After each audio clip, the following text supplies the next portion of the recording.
Hello. Ooh, loud. Hello. Thank you, everyone, for coming. Welcome to Bruegel. My name is Rebecca Christie. I'm a non-resident fellow here and a columnist for Reuters Breaking Views. I am delighted to be on this panel. We have in person today Professor Béat Cantillon from the University of Antwerp, who will lead off with a presentation, and then we have a panel discussion with ministers from Spain. We have the Spanish minister, José Luis Escrivá, if I got that right, with us in person, and the Belgian and German ministers will be joining us on one in person, one online in a few minutes.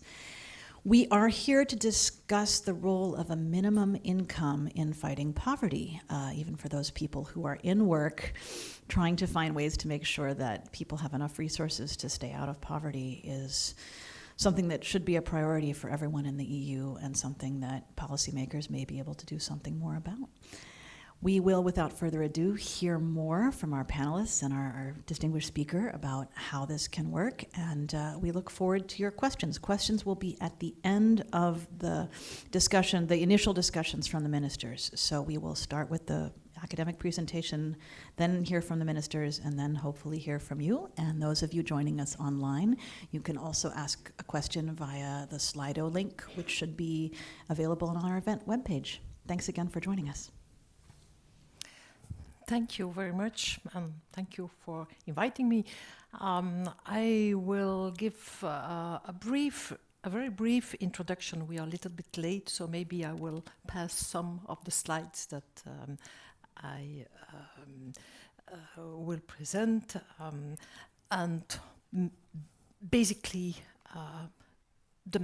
my message is that adequate and accessible minimum income protection, being in social assistance and social security, is of the utmost importance if we want to be successful in the implementation of the European Pillar of Social Rights, and if we want to make progress towards the goals of the European Pillar of Social Rights, the goals that are defined and are related to the reduction of poverty in the member states.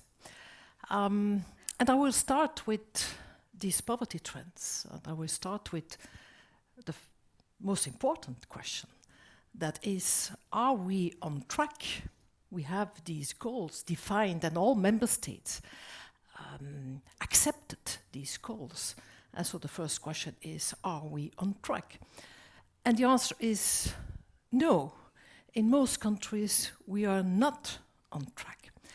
And I will start by showing one, or basically two figures, showing the changes in poverty risks among the working age population. That is important.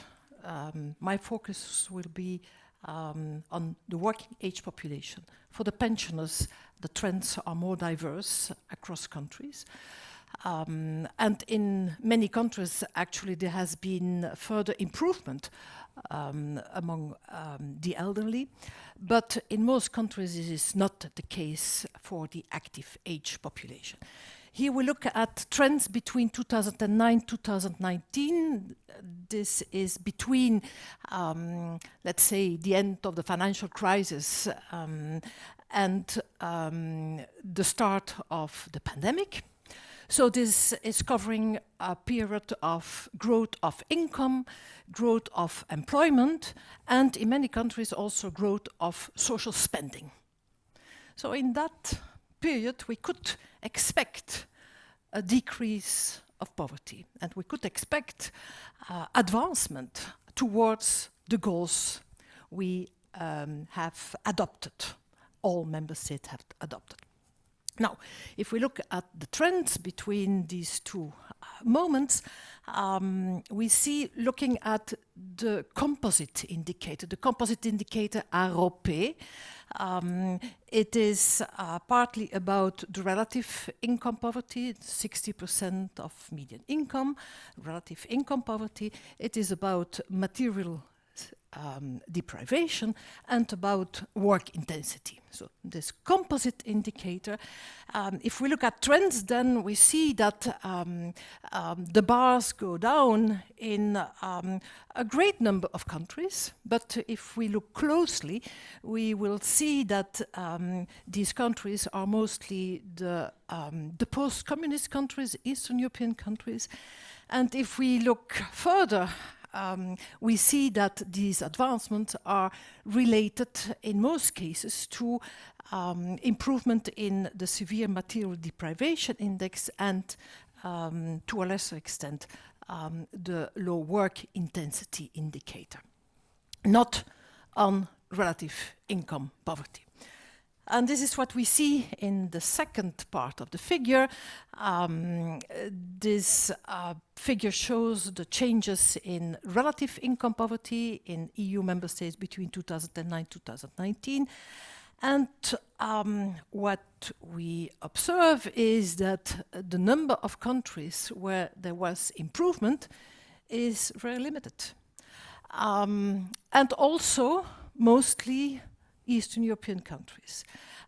In all other countries, there has been a standstill, so no improvement, and in many countries, even a deterioration.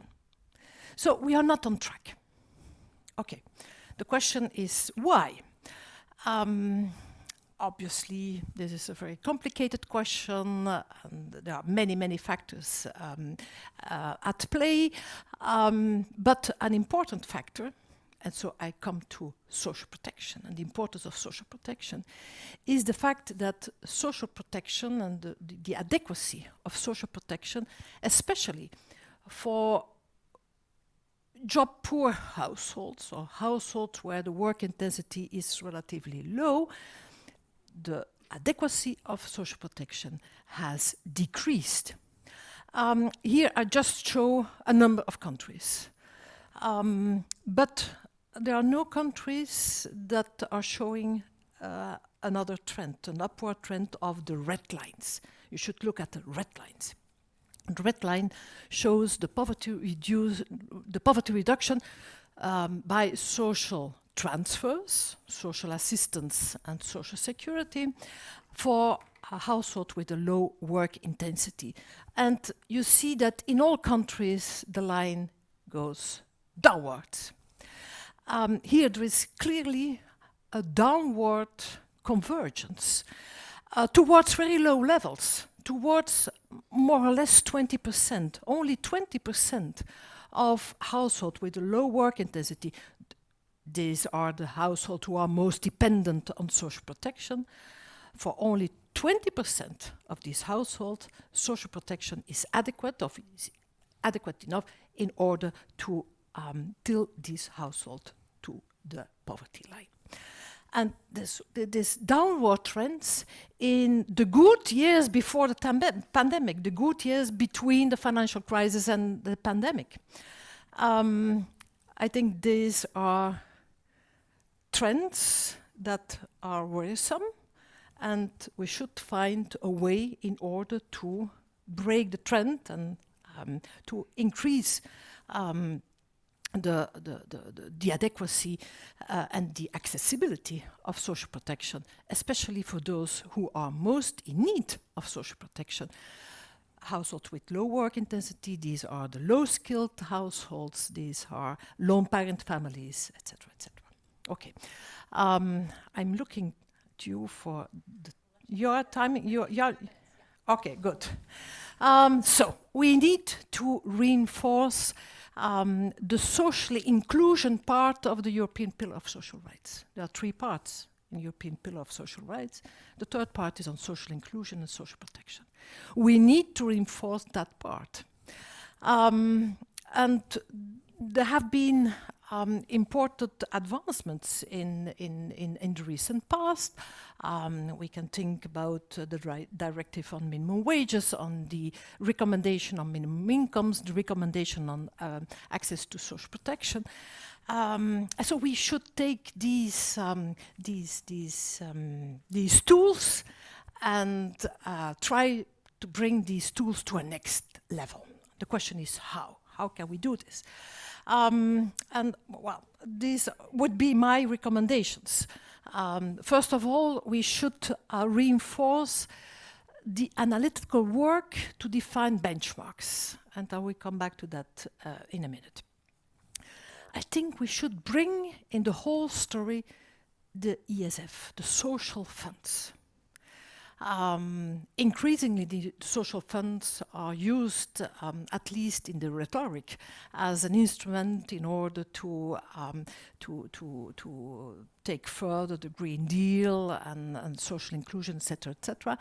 But in the monitoring process, the two are not linked. So we should strengthen the role of the social funds. And we should broaden the scope of the monitoring, especially of the recommendation on minimum income, to include the minimum wages because they are linked to each other, and to the access to social protection for workers and the self-employed. Or vice versa, we should broaden the scope of the access to social protection, recommendation access to social protection, broaden the scope to include the minimum incomes and to include the minimum wages. They are all related to each other. Okay. Adequate minimum incomes, I have 2 minutes, 3 minutes, something like that. Yeah.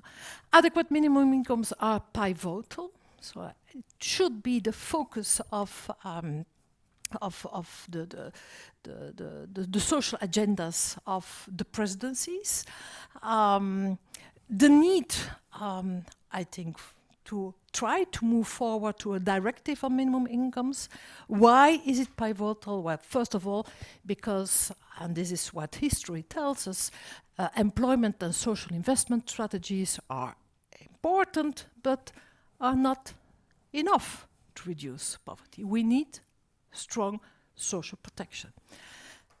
Secondly, because adequate and secure income is a major concern for many European citizens. So we also need this in order to build an inclusive European Union. And minimum income protection is necessary with the view of the major transformations, and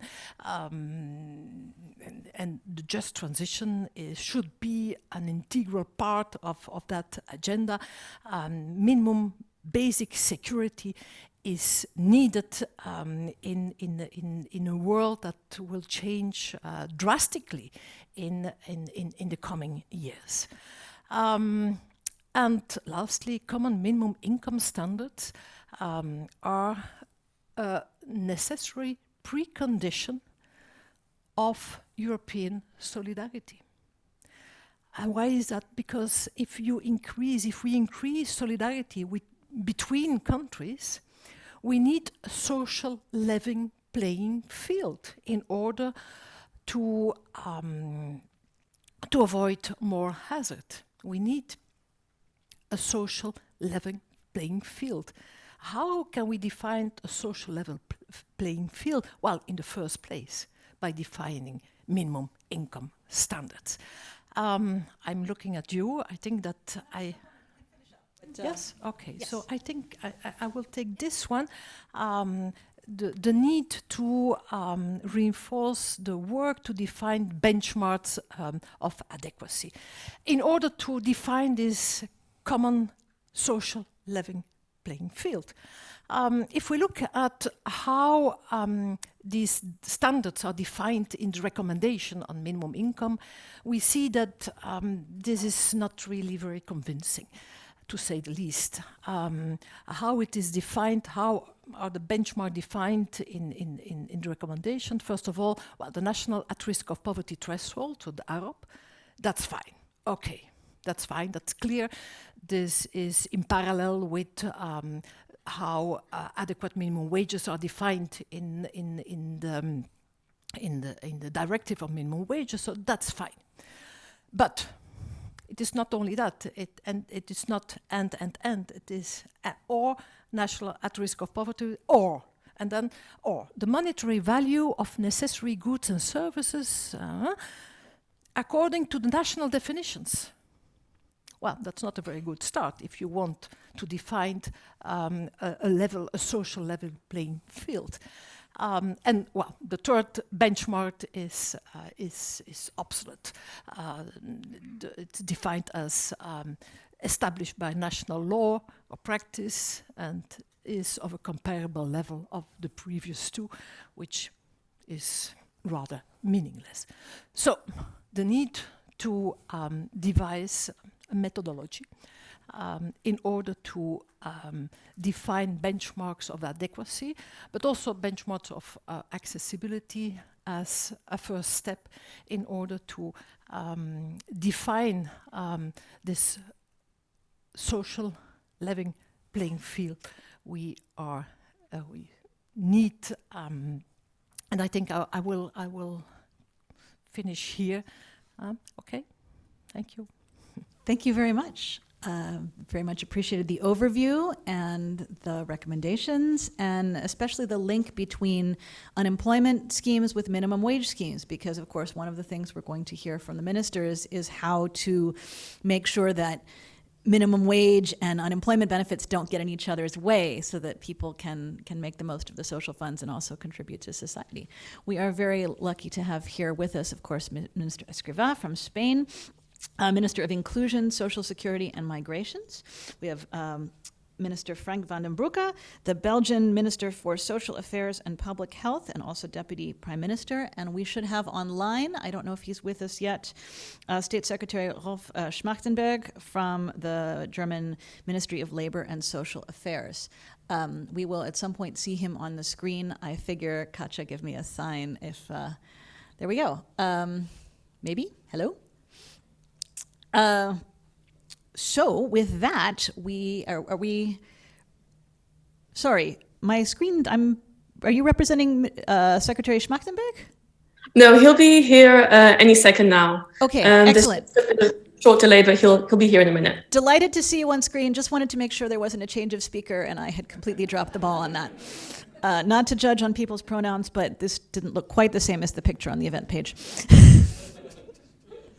So, Minister Escrivá, if you could please talk about your experiences with this, and then and also the upcoming Spanish presidency, that would be great. Okay, thank you. I think in understanding the Spanish model, it's worth recalling the situation prior to 2020 when we introduced the new minimum income scheme. The model prior to that was featured two main elements. A strong focus, probably too much focus on unemployment benefits, resulting for a long tradition in Spain of high structural unemployment. So the protection was very much concentrated on persons which need to be supported, and the state was individually being unemployed. And I think this focus has been at this change of other protection schemes. The second feature is that the minimum income schemes in Spain had been the responsibility until 2020 of the regions. So the models was very much scattered, 19 regions in Spain, very much scattered, and also this responsibility has been taken very differently across regions with very different levels of endowment in terms of financing, for instance, and also the schemes differed a great deal, actually. So the outcome, the result of these two elements is certainly a very low level of protection of people, particularly vulnerable, poor people. And if we examine the information, we could, for instance, spot a very significant portion of very poor people with the following characteristic: be monoparental with children and voluntary part-time job. And the scheme was not designed in order to support this, for instance, this type of families. The second characteristic is, as a result of this regional approach, is great differences across regions in Spain. Actually, the outcome after examine the reduction of poverty after the application of these regional schemes was even higher differences, because regions with higher income tended to have better protection than regions with lower income. Certainly, as a result of this, let's say, situation, there was a strong need for a minimum income scheme at the national level. We introduced it in 2020. Our idea was to do it probably a little later, but because of the pandemic and the search of further vulnerabilities associated with the health situation, and we introduced it in June 2020. We had worked a lot prior to that with microdata, with a lot of information, so we were prepared. One of the characteristics of the income we have developed is that it was subjected to a great deal of ex-ante evaluation. This has allowed us a continued monitoring of the outcomes, and we have adjusted actually the policy on a number of occasions based on the benchmark that we define ex ante. I think defining benchmark is key if you really want to have a good evaluation of the efficacy of your policy. What are the key features of our model? First, on adequacy, we decided to address primarily severe poverty in general, focusing very much on that, and being probably with higher level of adequacy in the case of monoparental families and primarily families with children. So the children and the reduction of child poverty has been a priority for us, and this is very much reflected in the support, the differences of support across the typology of families. We have been,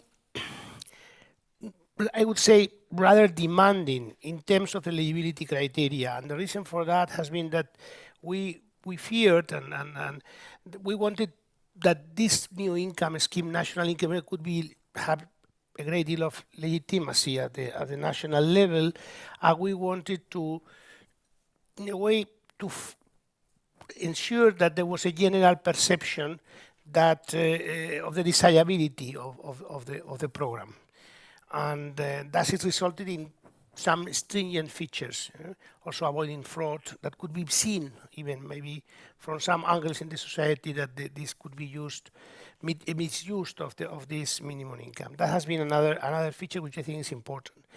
We worked a lot on the definition of economic vulnerability. As I said before, a high degree of differentiation by the typology of family, 14 different types of families is an element.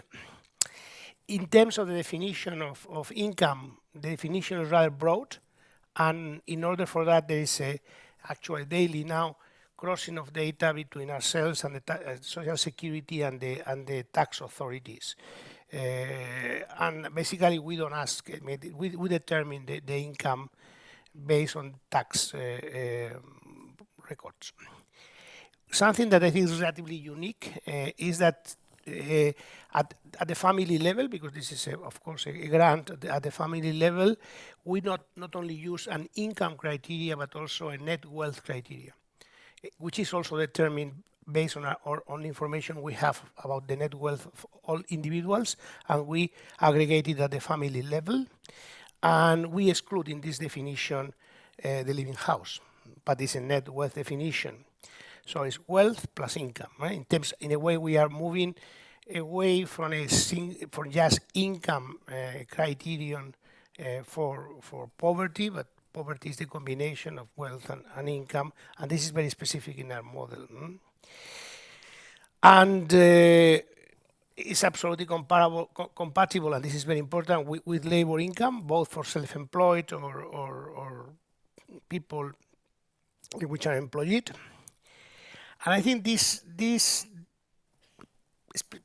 the work we have done in defining in very concrete terms the economic vulnerability is helping us in Spain after the introduction of this program for other policies in which economic vulnerability, a very well-defined economic vulnerability is already available.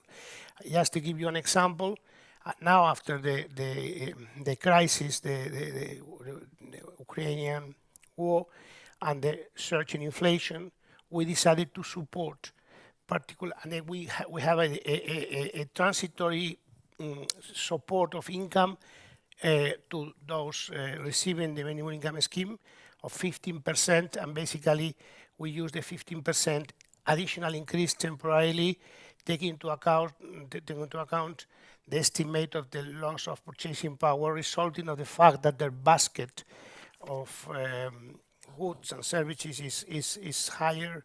It was more affected by the surge in inflation than the average. And the fourth feature is a strong focus on inclusion. There is a labor incentive to work inserted in the program, and we have been working very intensively on inclusion itineraries,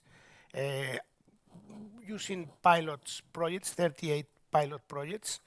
And for us, this is very important to move ahead in the future to scaling up. And finally, a final feature is working on the non-take-up. The take-up of the program is around 70%, which is in principle is not so bad after 3 years, but we have taken us up to 4 initiatives in order to reduce non-take-up, using some I think instruments that are unique. For instance, since we had already ex ante the potential beneficiaries at the individual level, we have been sending messages to those who didn't apply for the program in order to encourage them to do so. This is one program. Or we have gone directly to places where very poor people could be, or now we are using bootstrapping techniques with internet information in order to spot potential beneficiaries that didn't apply. I think then trying to reduce the non-take-up has been also a priority, and I think that's for the moment. I think this is a description of what we have done. Very much is work in progress because it's only 3 years, and I think that the challenges we have ahead are primarily scaling up the inclusion programs that we have. This is certainly very important, and I think that now we are working with the regions in order for the regions to try to come up with programs of minimum income that would be complementary to the minimum income at the national level. Great. Thank you very much for that introduction. I was especially interested to hear about the outreach efforts that you discussed at the end and the link to the broader economy, the idea that addressing this population and addressing the effects of inflation is good for growth, that it's a good use of fiscal resources. Minister van den Broeke, can you tell us about what's going on in Belgium and also the thoughts about the Belgian presidency coming up next year? Yes, thank you. My apologies for arriving late. I was told that we would have 2 different interventions, one on our country and then on the EU, or should I mix it? No, but or should I mix it? So I can do the official, more or less, order of speaking is you get a chance now to say whatever you want, and then we will have 2 rounds of questions, covering kind of whatever didn't happen in the first rounds. One a little more national, one a little more European. Then I'll combine, but because I have to say I have to rush away at the latest before 2 o'clock. I'm very Excellent. sorry for that. Then please put your good points where we can hear them. First, on our Belgian policies of this moment, I'd like to focus on 2 words. The first is maintenance as against reform, and the second is non-take-up.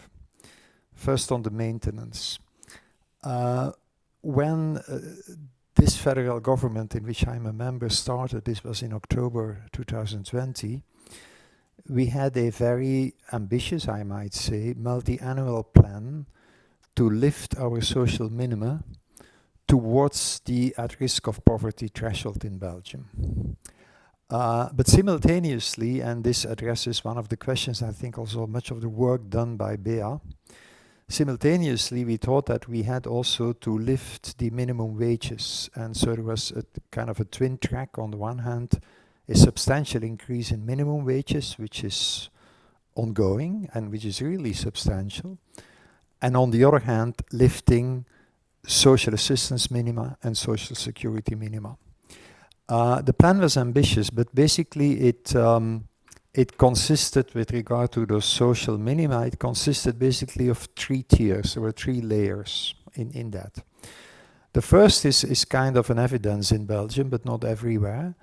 That is that we index all our social security benefits and social assistance benefits to prices. And so we have full indexation. That's the first point. That's pretty important, I think, but that's the first layer.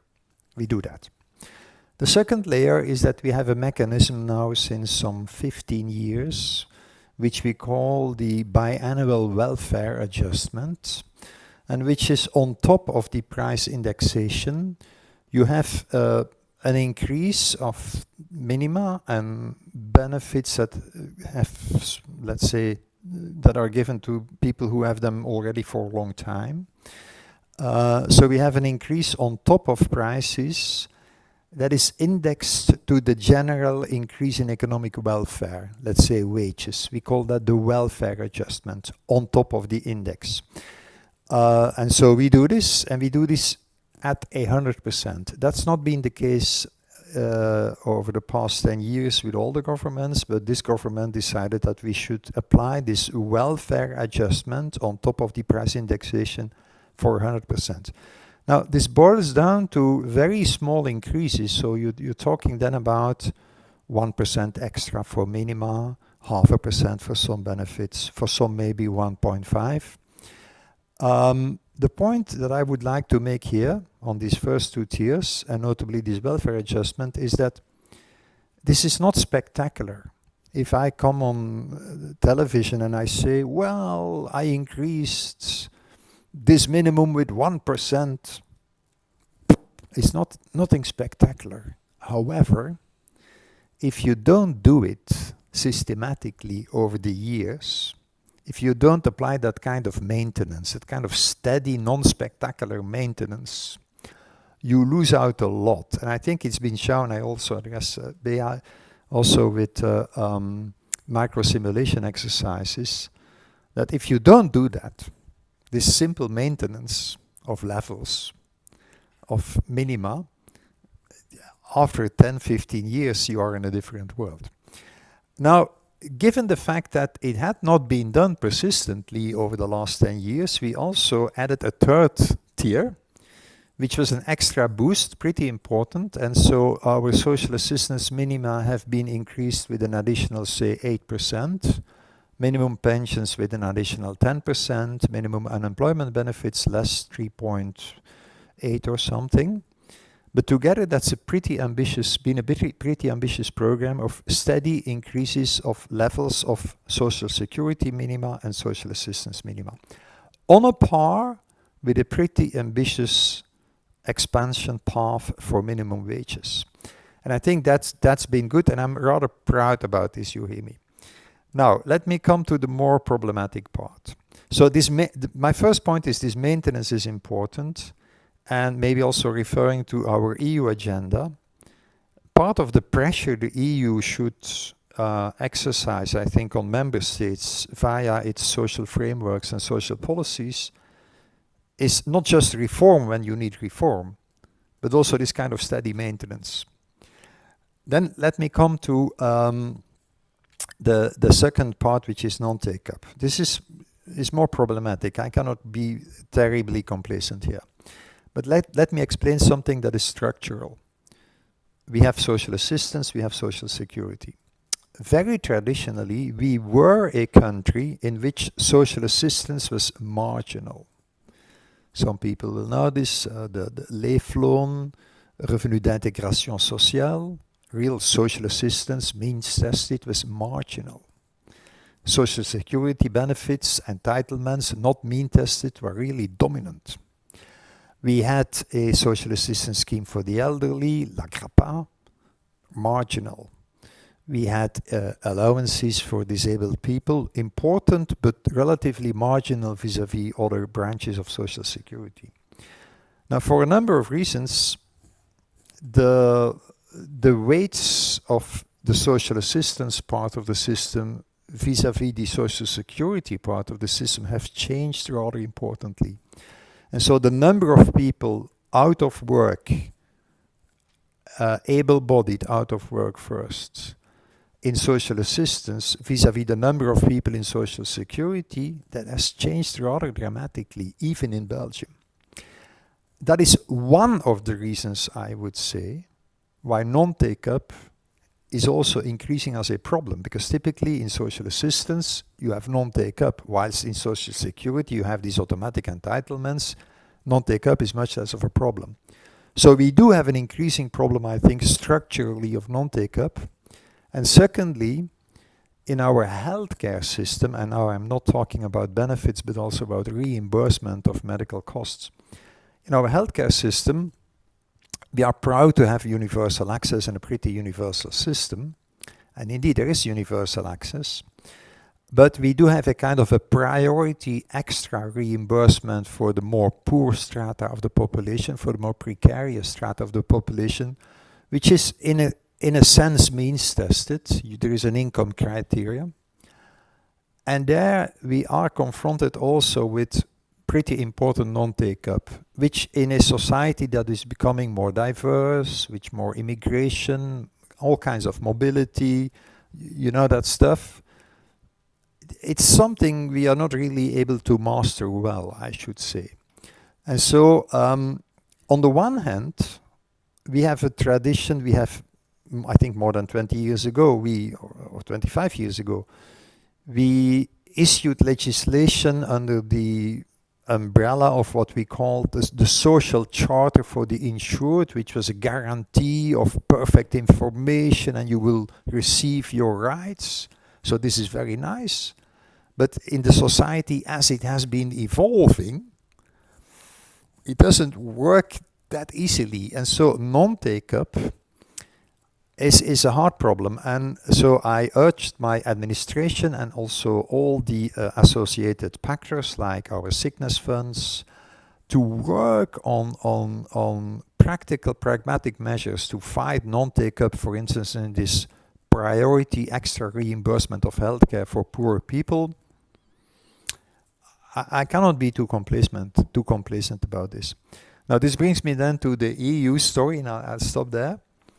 I think for me maybe the main political challenge for me in a nutshell for the next legislature and the next commission and the next parliament is that this absolutely excellent initiative already of the Juncker Commission and Marianne Thijssen to create that set of 20 principles that they coined the European Pillar of Social Rights, which is kind of a description of the European model and principles, but also an important support for action and a framework for action.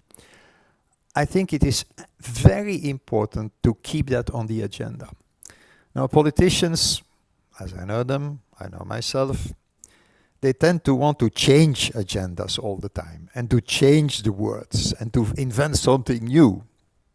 But this is something we should keep. We should not change it. We should have some continuity here. And for instance, in this European Pillar of Social Rights, which we would like to keep on the agenda and further develop, there is a recommendation that has been issued in application of the pillar on access to social protection, which is all in principle about adequacy, maintenance, accessibility, non-take-up, all those issues. And so I think that should be reinforced, and you can have different ways to do it. You can then also discuss how exactly should we reinforce it. Should we focus on adequacy of minimum income schemes? Should we maybe focus on non-take-up? And make that an issue that has to be discussed everywhere and where we should learn from each other. Should we focus maybe also, I think Bea was talking about indicators and how you can have a kind of a diverse set of really rich indicators that reflect what is going on in adequacy, both in terms of your social minima and your minimum wages and the interplay between the two. But so for us, a European framework that puts and that persistently keeps putting pressure on member states, both for reform and for the necessary maintenance, and to tackle hard and difficult issues like non-take-up, that would be very welcome. And that's the way we would like to develop the EU agenda. We have the privilege to have the presidency of the EU in the first half of 2024. And so I would like to convince colleagues that this is really something that should stay on the agenda for the next 5 years and not be forgotten. Thank you very much for that. As a Belgian immigrant myself, I am delighted to hear about your integration efforts, and I appreciate the focus on continuity, because certainly for people in poverty, staying above poverty has got to be better for everyone than if they're constantly dipping up and down, up and down. Excellent. Delighted to see you, State Secretary. If you would like to talk to us, we're beginning with the national experience about what's going on in Germany, and then any thoughts you might have about the European level, and we'll also want to hear from Minister Escrivá about the Spanish presidency coming up. Yeah, thank you first, all of you, to come together in this way. And my apologies not being with you in Brussels, because actually I like always to be in Brussels. So I'm very unhappy not to be there today, but it was not feasible otherwise. So first I would like to make maybe 3 points concerning what is going on national level, on what is happening also here in Germany. So for us, a very important point are the lessons from the pandemic. In my opinion, in the European Union, all member states, this system of social protection played a very important role during the crisis. And so it was very good that we had the Common Sure initiative, which is actually also for the development of the European Union a cornerstone for the further discussion, also further discussion on maybe some unemployment reinsurance scheme beyond the topic of today. And I think it was a huge success and showed that we could tackle common challenges with solidarity. And at the same time, relaxing access criteria to minimum income benefits was also very important in Germany. We have some conditions, otherwise you cannot get social assistance, for example, concerning your wealth, concerning your properties. But for the period of crisis, we have relaxed those conditions.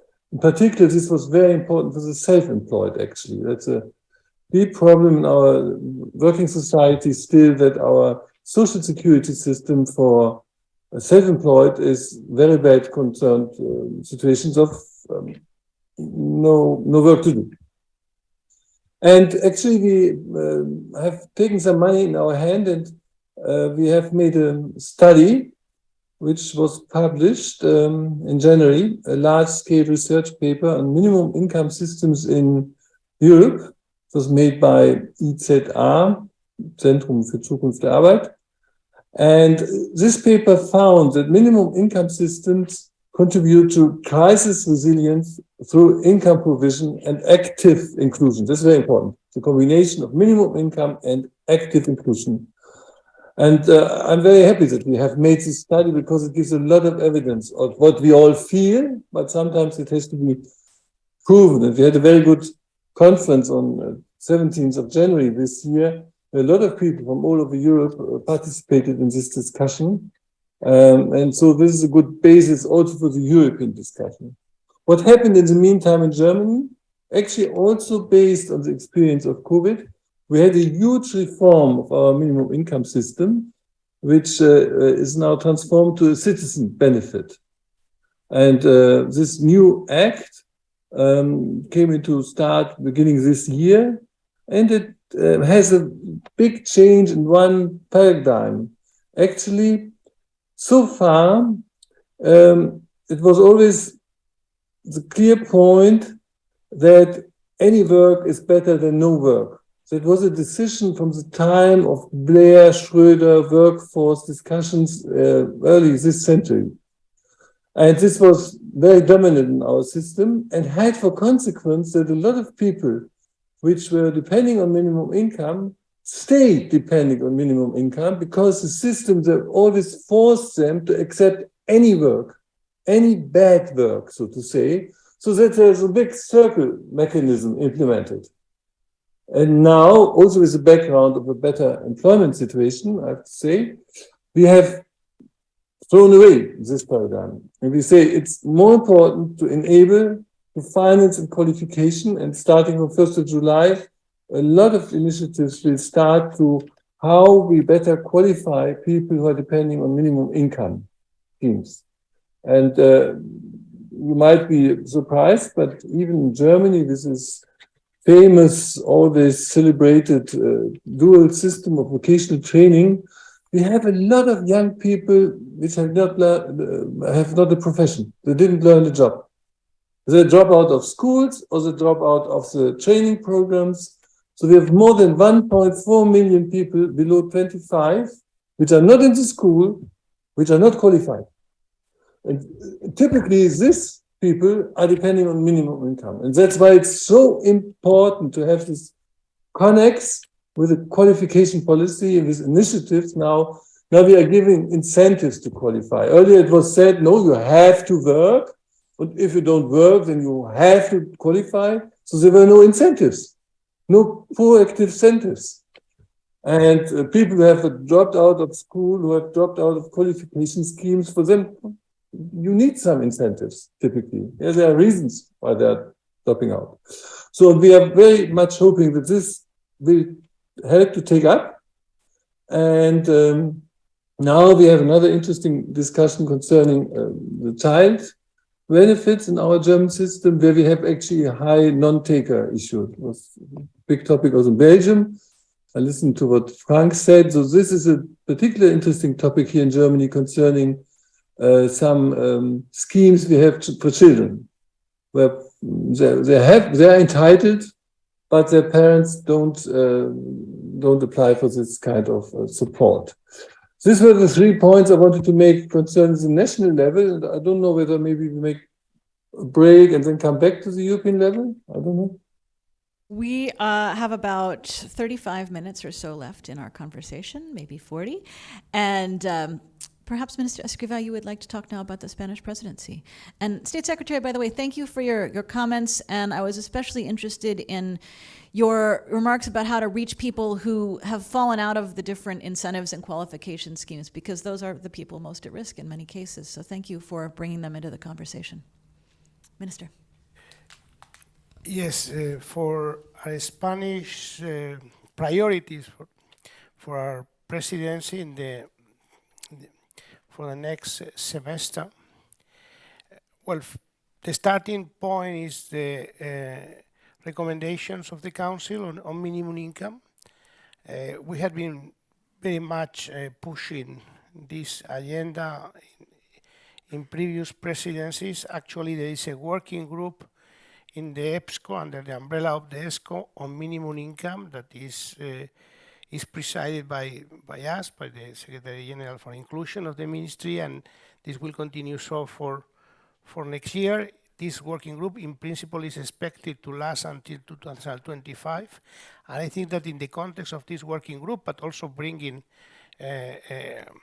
taking some consideration to the EPSCO, it's important starting monitoring the recommendations of the Council, but also trying to make it more concrete to the extent possible, in some of the various adequacy, coverage, inclusion. I mean, all the elements we are discussing here at the national level are part of these recommendations, and this is under the table, are relatively general in nature, but I think there is room to move. I think that this is the progress we have to move at the European level, to move from the general principle we have agreed upon to something that we can agree probably on more concrete features in these various dimensions of the minimum income schemes.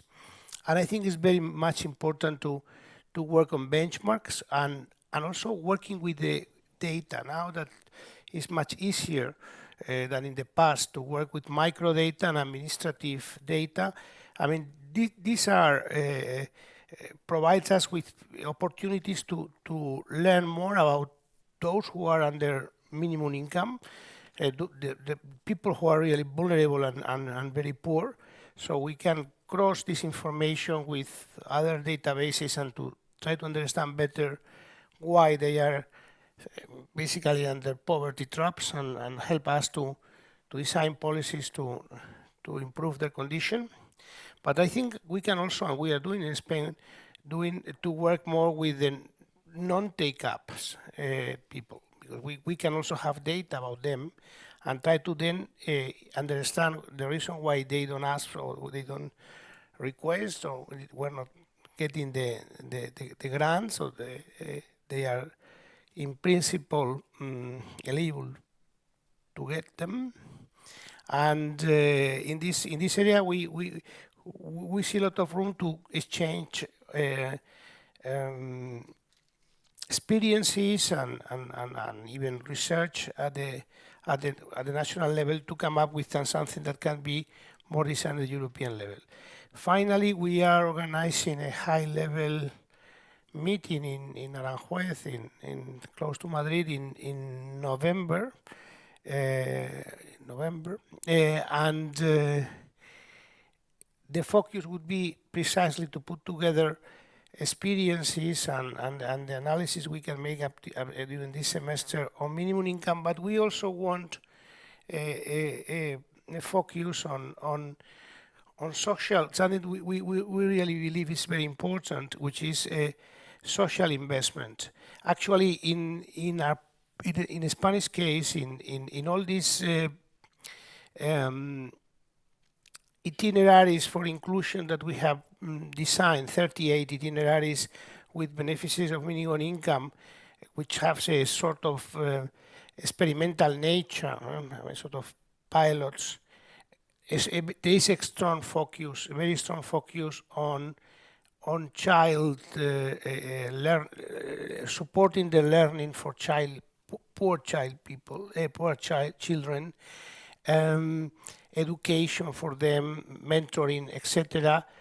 Half of these 38 programs are very much focused on these things.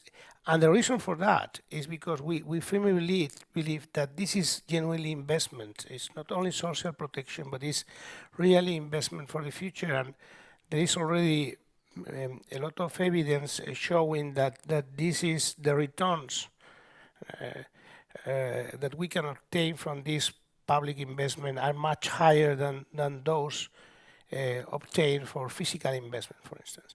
And I think that since during the Spanish semester as well, but thinking of 2024, we are going to have in Europe a new fiscal framework with a new governance and new elements, also with more capacity at the national level to design elements of the fiscal programs for sustainability, but also for priorities in terms of public expenditure. I think that we need to bring this. I think it has always been very difficult in the area of fiscal sustainability to consider the possibility of prioritizing certain investment. But I think if we were to think in terms of some investments that need to be prioritized, this kind of investment, social investment, need to be certainly considered. This required working on statistics that are not really available, but also trying to come up with procedures whereby when you have a strong evidence about a social investment that really are going to pay off in terms for the broad economy in the future, this should be prioritized. And if we are able to define even at a pilot level programs with these characteristics, I think that the education for children, for instance, investment in education for children, particularly poor children, vulnerable children, is a case in point, and particularly in the early years of their life. If we are able to agree at the European level that some of these programs need to be prioritized because of this higher returns, there should be a way to introduce in the more general discussion about the fiscal frameworks in Europe. So that's something we would like to work for the months to come and to be able to have a discussion by the end of the semester. Thank you for that, and thank you for bringing in the fiscal discussion and the European semester. And I'm looking forward to hearing more about how these social protection schemes can work with the budget guidelines and within the financial constraints that, of course, all the member states have right now. State Secretary, what are your thoughts on European level stuff? Thank you so much. That was a very important topic already during the German presidency. And I'm very happy that in the time in between now we have the minimum wage directive and we have a recommendation on adequate minimum income, which really I think is well done. It has all the three aspects which are needed: accessibility, adequacy, and activation, the point I made earlier. And from the perspective of my ministry, at least, government, one has to work on. We are open for a discussion to move forward with a directive on the European level. And I think this is a very important instrument to organize upward convergence in the European Union. And that's why I'm in favor for this. And I'm very thankful to Frank, who was rightfully praising the European pillars of social rights, these 20 clear-cut formulated principles. And here, actually, we should really restrain of changing them. No, just the opposite.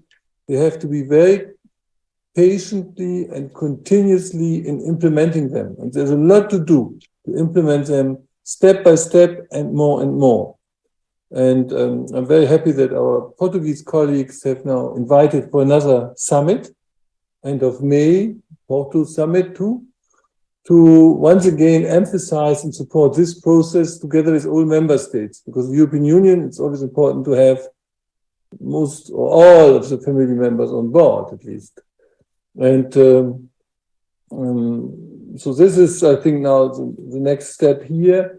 Another point could be then the discussion on some unemployment reinsurance system, taking up the experience of the SURE program. Another point could be to discuss what are we learning from Next Generation EU, which could maybe combined with further development of European structural funds, cohesion funds. Next period will start in 2029, so the next Commission has to prepare this next period. So there could be also a learning, because I think some of the ways how now Next Generation EU was implemented are very interesting and moving more forward, maybe proactively than the old cohesion funds. And coming back to the topic of social investment, I think, if I understood well, the report by Anna Diamantopoulou also supports this line of thoughts, combined now with the Spanish-Belgian initiative of an imbalance indicator, which now has another name, a social imbalance indicator, which allows the discussion within close to the semester process, also on social policy aspects. This could really give a good way forward. And I hope that during this Swedish presidency, the discussion will be closed such that the implementation of this new measurement can start during the very crucial Spanish-Belgian presidency, which I'm very looking forward ahead. Thank you. And thank you also for the positive comments about NGEU. That is a delight to hear out of Berlin. NGEU, the Next Generation EU project, is, as you all know in the audience, is where the member states submit recovery plans about ways to help their economies grow, and also includes an element of EU joint fiscal capacity, which right now is temporary, but perhaps after 2026 could be used, it sounds like, to think about social inclusion in ways that benefit everyone if it can fit in with the other economic priorities. So that's something very interesting to me. Minister van den Broeke, I would love to hear your response, and I'm also going to throw out, we have a question online which says, can you tell us more about poverty prevention and how to anticipate cycles that lead to people dropping below the poverty line? And I know in your work as an economist you've thought about this. So your question is about poverty prevention? This is the question online, is about anticipating cycles that will push people below the poverty line and trying to keep them above it, trying to prevent that poverty from happening. And also, while you have the floor, I would love your thoughts on anything you've heard from the colleagues. Okay. Yeah, the question on preventing poverty means that it invites cheap talk. I wouldn't like to let's say, to engage in cheap talk, because preventing poverty is really, it needs a whole fabric of institutions. Then you talk about, first of all, family policy, you talk about childcare, you talk about early education, you talk about child allowances. So you talk about the kind of context you create for children. That's firstly very important. In our country, that is to a large extent a competence of the regions, but and so it's not a federal competence. But this being said, I do think indeed that if you want to prevent poverty, you need a kind of a life cycle approach in which you start as early as possible in intervening to address vulnerabilities you see, first of all, with children. And then it's both a matter of cash support, but also services and inclusion. And I say this because I would like to maybe come back to what has been said by my colleagues. I think the today's welfare state must combine social protection and social investment. You need to invest in people, in their capacity to address change. You need to address in children, but also you need to have a sufficiently protective environment. And so this combination of protection of and investment in, I think, should really be the hallmark of our contemporary welfare states. And so preventing poverty is both an issue of investing in people's capacity at a very young age, but also creating a sufficiently protective environment. Obviously, if you think further in terms of the life cycle, we do know that transition from school to work, transitions in the world of work are absolutely crucial if you think about preventing poverty. So I won't elaborate too much on that.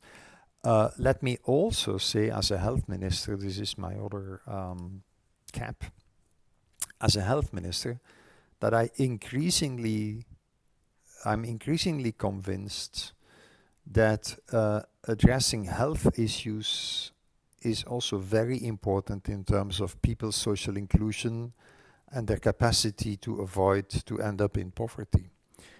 We see an increasing number everywhere, also in Belgium, but everywhere, of people who are long-term ill, chronically ill, who are incapacitated, who are out of work for many years, often do not return to work. They often end up poor, if not in a material sense, in a larger social sense. They end up disconnected. They end up marginalized. It's a very tough issue. We are addressing this, I'm addressing this, we should have done it earlier, I think, in this country. I'm looking at a stock of problems which is enormous. But so preventing poverty is also a matter of investing not just in childcare, education, but also in health and healthcare. I'm increasingly convinced of that. Now, to return to the other interventions, as I said, let me maybe first repeat myself. With the Belgian presidency, we will first wrap up this legislature, and there are a number of important evaluations to be done, for instance, of the European Labour Authority. This is not discussed here, but I think we should wrap up and evaluate important efforts to develop social Europe over the last 5-10 years. This is one issue. And then we would like to contribute to setting really the strategic social agenda for the next 5 years. And that is a very precise thing, because it means that you define in the Commission and the Council strategic documents for the next 5 years a number of key objectives. And that's the reason why, and I'm happy that Rolf shared that, that's the reason why I want to upkeep the European social pillar of social rights as an umbrella concept. The more so because I'm convinced that in those 20 principles, if you interpret them well, if you apply them well, there is a very nice combination of social protection and social investment. The principles are also about services. They're also about childcare. So there is a very nice combination of protection and investment in those 20 principles, and that's the way we should understand them. And then I'd like to join my Spanish colleague and also Rolf in the ambition to strengthen the bridge between our social policy debate on the one hand and the economic and fiscal cycles in the EU governance on the other hand.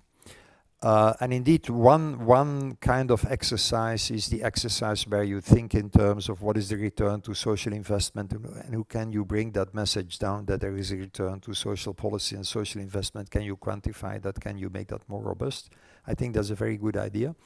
But also, as Rolf mentioned, we are working currently, and we is not just Belgium, it's basically already the whole Social Protection Committee. We are indeed working on this idea that we should build into the fiscal and economic framework a stronger social framework. And we did indeed start with this notion of a social imbalances procedure, which was a bit playing with words, because it was playing with the word imbalances. You think about the macroeconomic imbalances. So we were playing with the word is you need also a social imbalances procedure and not just a macroeconomic imbalances procedure. The word it creates a bit of difficulty, so the word is not important, and we have coined that idea with a new word, which is a kind of a social convergence framework, which we would like to fit into the economic and fiscal governance with coherent indicators and a coherent approach. I understand that there is at this very moment a pilot ongoing also at the level of the Social Protection Committee and the indicator subgroup on how exactly you could develop such a framework to be fitted into the economic and fiscal governance. And if we could make progress in that direction, I think that would also be very important, because it would translate, it would let's say really consolidate the kind of bridge you need between social policy principles, stuff like the Pillar of Social Rights and everything that's linked with it on the one hand, and then the economic and fiscal governance on the other hand. And good to hear about the European Pillar of Social Rights, which of course was a main focus of Professor Cantillon's presentation at the beginning. We have some questions online. They're all along the same vein. How realistic is it to expect a minimum living standard income being introduced in Europe? Is it feasible for all 27 member states to have a policy along these lines to keep people out of poverty? And is universal basic income a concept we should be talking about? I think you can see the connection there. Ministers, is there any one of you who would like to address that? Yes, we could discuss for hours about universal basic income. I would like to refer people to a paper of mine about the fact that I think that universal basic income at EU level is an absolute conundrum. I'm not in favor. I'm in favor of universal basic services. I mean, I'm in favor of something that is universal and basic, but that is not cash. that is services, free education, free childcare, free healthcare. That's my ideal, to equip people, to help them, not necessarily free universal cash. But that's a long debate. But then on the question, how realistic is it to expect a minimum living standard at EU level? It so happens that exactly 10 years ago, I think Bea and I and a number of colleagues published a paper about the introduction of a minimum income standard in the EU. It's just 10 years ago we published that, and we listed a whole set of problems. So we listed many problems with that idea, many obstacles. There are many obstacles, but nevertheless, I think it should remain a guiding idea, and I think also we can make progress. And maybe one of the ways to develop this recommendation on access to social protection, which is a spin-off of the Pillar of Social Rights, maybe one of the ways to develop that recommendation, it's a possibility, is indeed to focus in a much more incisive way on the adequacy of the minimum floor that should be universally accessible. And then you make progress towards that idea. It will remain an uphill battle for the reasons we documented 10 years ago, but it's not because it's an uphill battle that we cannot make progress, I would say. Well, on the issue of universal income, I mean, in the way we have defined our policy in Spain is actually very much away from that. I mean, we on a number of issues, we have gone for more targeted, specific support, discriminating a great deal across families, individuals. And I think that with the analysis we have undertaken, if the aim at the end of the day is to reduce poverty, severe poverty, the best way to get closer to this end is by targeted policies rather than universal policies. One point. Another point I would like to make is on the questions on poverty prevention. I very much agree that it's absolutely key in investing on people, on their training and education, particularly children. That's probably the best way to also on nutrition, health. I mean, there are quite a number of issues in which we can really make still further progress in Europe. But I think there is another category of people that enter into a poverty trap, which are those who are hit by technological change, by transformation in the economy, and they get unemployed at a relatively late age.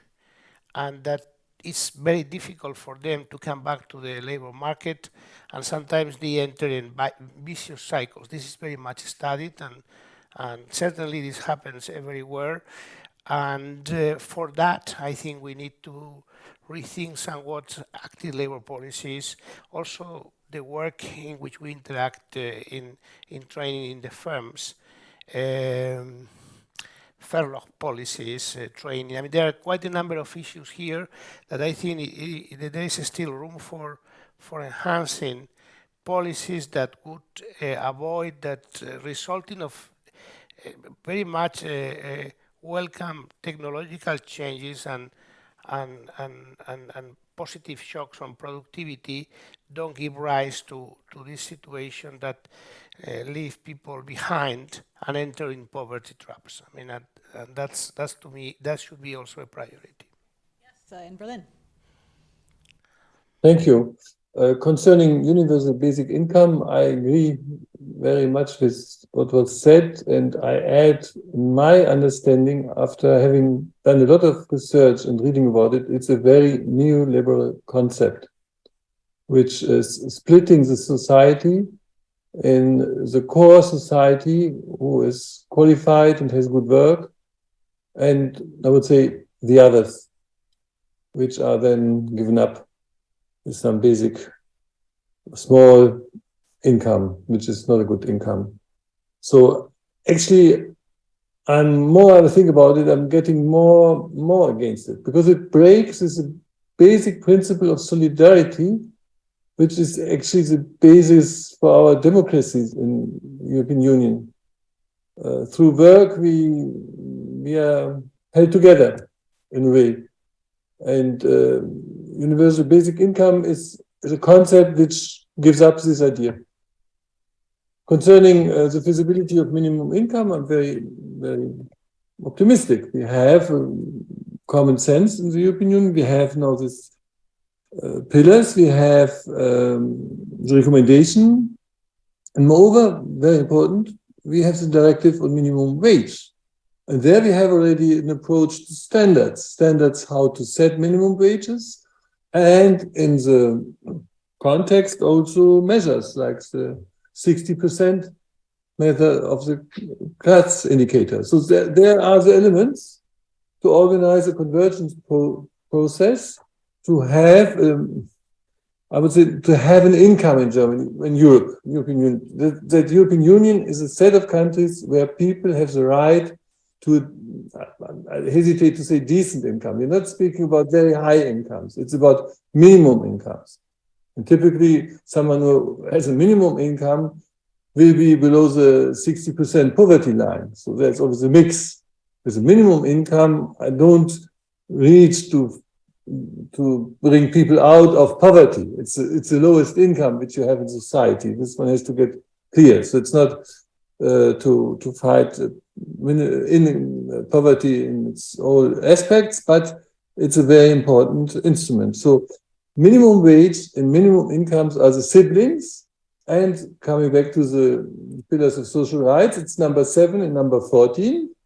So they're even corresponding by the numbers in the European pillars of social rights.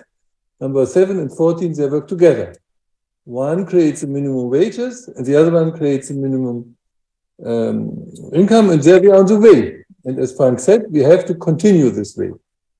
Very patiently, and it will take some time, but I'm very optimistic, because we have done a lot since the Göteborg decisions from 2017. Thank you very much for that. We are nearing the end of our conversation. Minister Van den Broeke, I know you'll need to run when you need to run. In our last 10 minutes or so, we have a couple of questions.